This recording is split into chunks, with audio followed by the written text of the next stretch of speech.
We're joined in the studio by Lynchburg Councilwoman Stephanie Reed. Good morning. Good to talk to you. Good morning. You too. Good to see you. We thought we after the council meeting Tuesday night, we were lining up guests, and we thought that this conversation would be primarily about the budget discussions, which it still will be. Mm-hmm. But since then, budget. But since Come on, then, we've got a conspiracy theory you just here. never know from day to day what's going to happen. Because since then, this letter has come up that somebody on social media with the handle Fry Guy says that he or she, we know Fry Guy, found in the trash outside City Hall. And it's a printout of an email to the Lynchburg's Economic Development Director, Margette Upshur, from a company representing Genworth, talking about the potential sale of the Genworth buildings on Albert Langford and Carroll Avenue. Mm-hmm. So first of all, Stephanie Reed, is this legitimate? Is the letter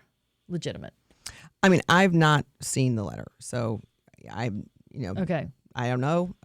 I believe that it is a legitimate letter based on the statements that Margette has made. Okay.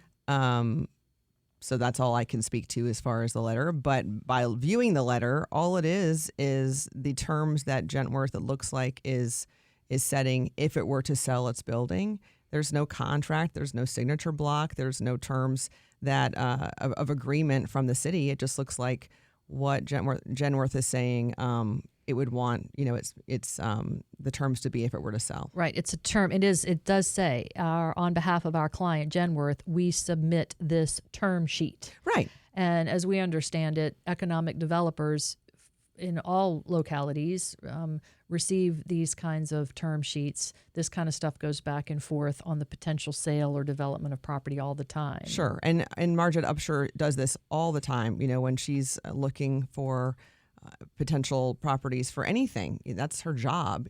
When she's looking for opportunities for the city, she may hear if something may be opening at some point in the future. And so she gets these types of sheets all the time if there's opportunity in the future for something. And so I think this is not uncommon. And again, it's not obligatory to the city to do anything. It's just Genworth saying, hey, this is what we're looking, this is what we're evaluating our property at. This is what the terms would be if we were to enter into a contract with you. So now if you guys were interested, this is what we're looking to do. So this appeared on social media, I think it was Wednesday. But you saw it at City Council? I did not see it at City Council, but I've been told that Councilman Mischens actually had a copy of it or had seen it on Tuesday night. Okay. And really quickly, after it was on social media, there started the speculation that City Hall is going to move to this property, the Genworth property, that's what all this is about. Right. And I was listening earlier, and you're absolutely right.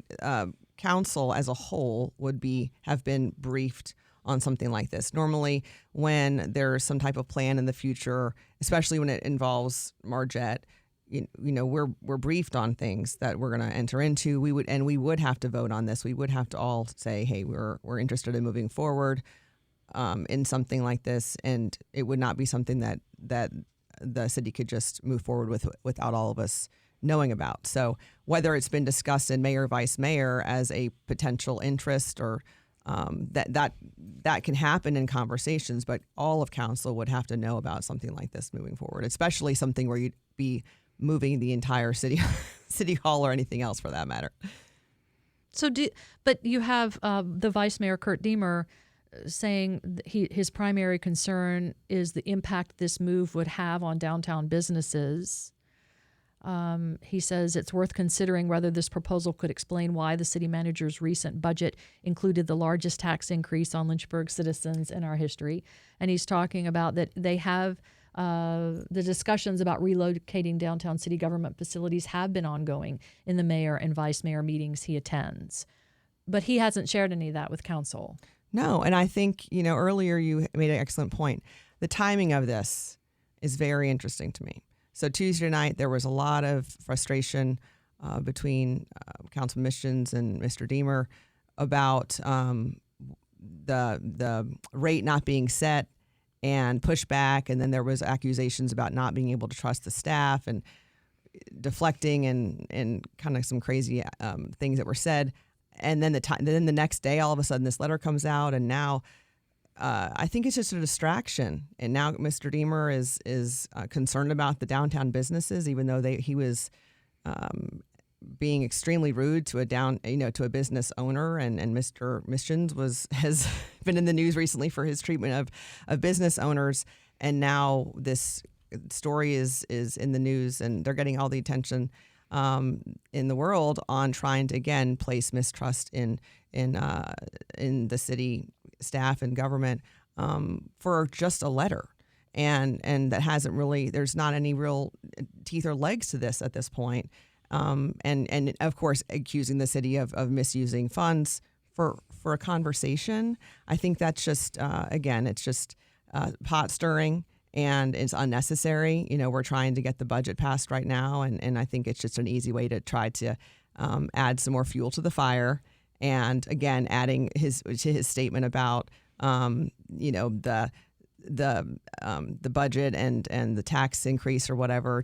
It's just getting more momentum from the followers that they're trying to get riled up. So. We look back through the budget, and we were at the proposed budget, and there's in the Office of Economic Development and Tourism, they kind of all it falls together. There's $2.7 million budgeted within that office in the proposed. But if there were $15 million, say this letter, something were to come from this, and the city wanted to spend $15 million to buy this property, would that come out of where would that come from, that money? Well, again, that's why we'd have to discuss that. Okay, they don't have a secret. Do they have a secret economic fund? Not a secret fund, but do they have a separate. Winter Benda has a gigantic bag full of cash in his office closet. That's what they're going to use to buy. Which is why he raised taxes so much, obviously, to go into the big bag of cash. No, in all seriousness, is there a separate fund for economic development projects? I'm not familiar enough about how these types of purchases take place, and it's a real estate purchase, obviously. So how we enter into those type of contracts, and if it would be something that would come out of go into like a CIP situation, or if we do a separate real estate agreement with a different type of funding source, but it's not something that's in our current budget, obviously, because like you said, there's only $2.7 million in the Office of Economic Development. But it is something that council would ultimately have to approve. Absolutely. Mm-hmm. I mean, I would take it they would borrow the money. Right. Yeah. I mean, it would. I don't think they would just appropriate it straight out of city funds. That's a lot of money to just hey, here's $15 million all of a sudden. I mean, that's how what you do with the transaction is that you would count on at some point what you're getting back from Genworth in your rent ends up eclipsing what you are paying out from the loan. And then when you pay the loan off, you still have the property. Right, which is, if this went forward, if we were to purchase a building and then have a lease back option, that's not a unwise move, Well, we have listeners saying it would be a good investment for the city, and that also that Genworth might want to do it just because they may not be in the greatest financial shape either, and this also could be a tax write-off for them. They lose expenses of keeping up the property, they get tax advantages as far as a lease versus a mortgage. From it, so this is This is property that's zoned industrial too, right? As I understand it from some of the reports I've read this morning. So that if some company were to come in and want this property, they would negotiate directly with the city of Lynchburg. And Councilwoman Reed, aren't these kinds of things though, when you have these kinds of negotiations, and Lynchburg might be competing against other localities for projects, don't you guys do a lot of this behind closed doors?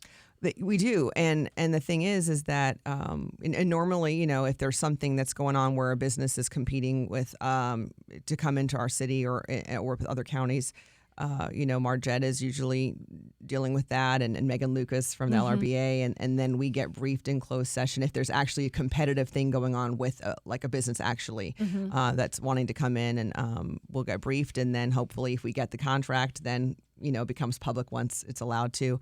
And so that's why Margette's always looking at opportunities, because we want businesses to come into the city. And so we're looking for open and vacant buildings for this very reason, because businesses coming into the city is jobs into the city. Jobs into the city are families in the city. Families in the city is revenue into the city. It's growth. So we want to, when she's looking at any type of openings, that's what her job is, economic development. So nothing is bad when we're looking at openings like this. So, that's why this is, to me, the attention that this story has gotten is similar to the bullet in the laptop that we all could remember, that was waved around, and then so much attention was brought to it, and then what happened? That happened 5 years ago, and it was a nothing burger, right? This is a letter that just shows a conversation that could potentially be something really great for us, that all of a sudden now has to do with taxes, not even related. Let's move on. I mean, that's the thing. If you're saying, well, this just shows why we have a tax increase of the city's wasteful spending. This is not something that would be directly appropriated. No, I can't imagine that it would be. I can't imagine you wouldn't take out a loan for it. I mean, maybe the timing you might adjust because you might think interest rates are going to go down or something like that, but you would borrow the money. And it could potentially be a great investment for the city. And again, it could potentially bring jobs to the city. So we're creating a narrative that is based on a conversation on a piece of paper that could have been found in the trash. I don't know. I mean, sounds suspicious. And they're trying to suggest that there's something underhanded. Something right. And now all of a sudden the evil, terrible city manager, whoever else is involved, I don't know. I just think follow those pot stirrers and connect the dots. Who do you think is Fry Guy? Oh, the listeners think one person in particular. I just know that the Fry Guy has in common the original poster of the on the Living in Lynchburg Post. So the first person that posted it on Wednesday is friends with Fry Guy, which I think is interesting. I'd say it does look, going back to what the Vice Mayor said, and we have asked him to come on the program after the top of the hour. We'll see if we're able to get him or not. There's sort of like, hey, here's this document.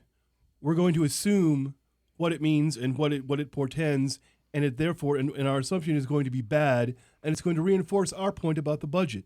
It does seem like there's just, okay, we've started at one place and then skipped all the way to the end and not really worrying about all the details in the middle. We just want to yell about something. Correct. And again, just deflect and distract from the conversation that happened on Tuesday night and the fact that a tax rate wasn't set and that we're going to have the conversation on the 10th, which literally is just to show what the budget is going to look like at equalization. And there's nothing wrong with that. That is transparency.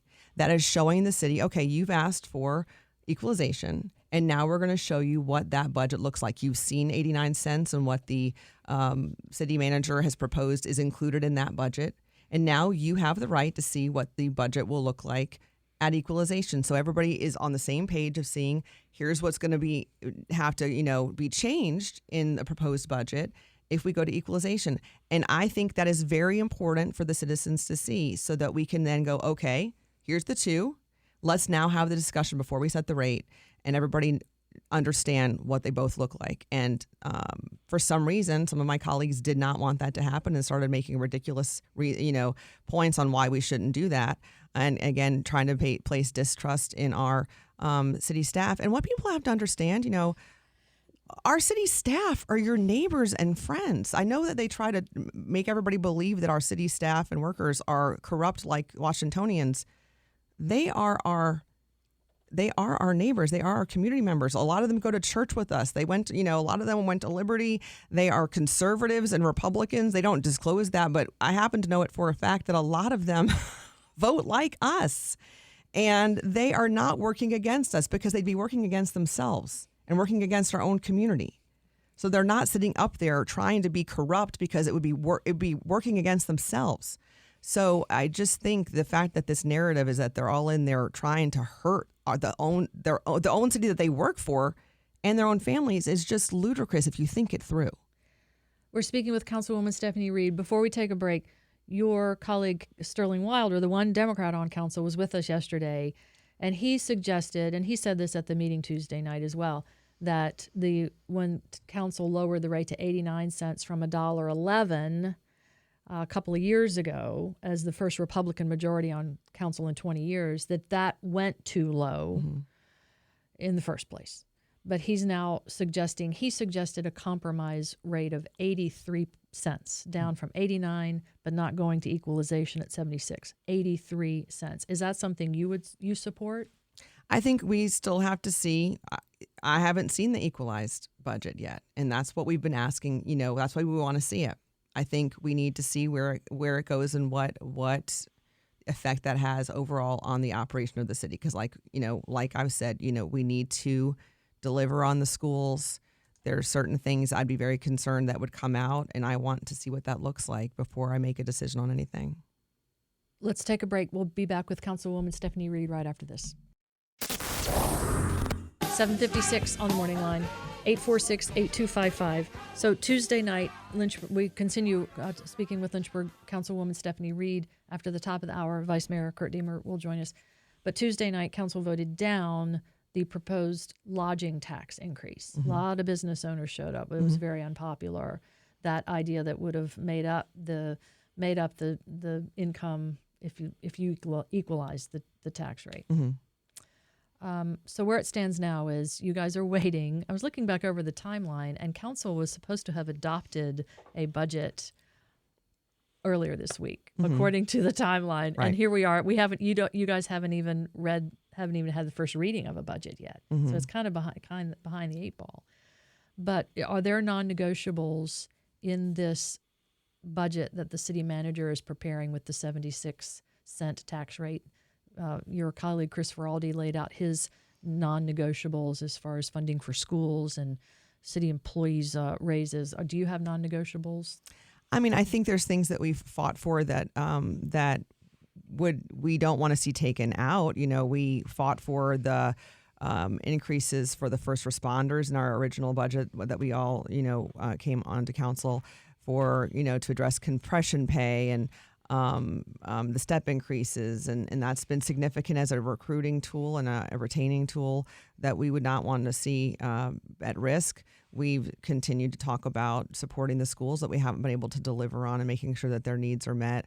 There's just certain things that we just don't want to put at risk, certain services and that the city really depends on and that we wouldn't want to put at risk, certain jobs we wouldn't see people lose that are, dependent on for the city to function properly. So, non-negotiables, everything is negotiable necessarily, but it's things that we know we need to operate and function. So I think that's why we talk about being willing to come together and just seeing what can be done to make sure that we're considering everything before we do something that could be harmful, and looking at everything kind of from a wide perspective rather than just looking in one specific area. So that's really what we're trying to do. Have you talked to you were mayor for 2 years, and Larry Taylor is now the mayor, and at a few meetings ago, Councilman Feraldi suggested that Mayor Taylor was being manipulated by others on council to confuse him or to have him. Have you talked to him and given him advice? Here's the deal. I think that how Mayor Taylor is treated on council is appalling. I know you're going to have Mr. Deemer on here. He should be ashamed of himself for how he treats the mayor. He was completely out of line the other night, not trying to control that meeting. The mayor is the presiding officer of the council, the president of the council. He's in charge. He should have been talking to all the people that are coming up for public comment. And I don't know what was going on, but to treat our citizens the way that we're treated by Mr. Deemer was unacceptable. The mayor deserves the utmost respect from all of the council members. And like I think I told you the last time I was on here, I can't speak for the motives of why anybody voted for him or didn't vote for him. But I love Mayor Taylor and I support him. And we'll have to leave it there. Okay. 8 o'clock on the Morning Line. Vice Mayor Kurt Deemer will join us after the news. Thank you, Councilwoman. Thank you.